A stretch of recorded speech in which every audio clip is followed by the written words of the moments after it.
Maya, 36 ans, a perdu ses allocations d'insertion sur base de ses études en janvier 2015. Depuis, elle galère et n'a même plus de logement. Pour l'instant, le CPS refuse de l'aider.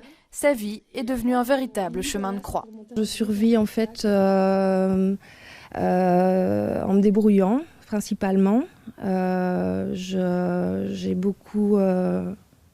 le soutien de mes amis, de mon entourage, de ma famille. Et surtout, depuis peu, en fait, j'ai fait appel à une plateforme qui va m'aider dans mes démarches de recours parce qu'il y a la possibilité en fait, de déposer un recours auprès du tribunal du travail. Suite à une décision du gouvernement Di Rupo, les allocations d'insertion sont désormais limitées à 3 ans. Entre janvier et août 2015, 25 040 personnes ont perdu ces allocations, dont 83% à Bruxelles et en Wallonie. Ce phénomène touche aussi principalement les femmes. Elles constituent 61% des personnes exclues. C'est des personnes qui ont travaillé à temps partiel, qui ont fait des titres-service, des CDD, des intérims.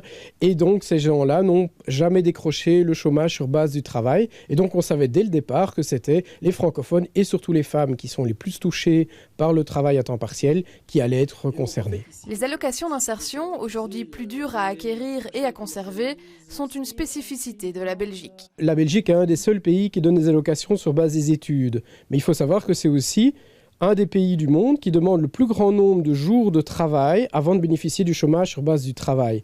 Et donc les deux systèmes se complétaient. J'ai conscience que je représente en fait des milliers de personnes. Je suis complètement indignée par ce qui se passe dans mon pays. À Bruxelles, suite à cette réforme, ce sont 4 250 personnes qui se sont retrouvées dans une situation de plus grande précarité. Je savais plus payer, voilà, et puis j'ai vécu.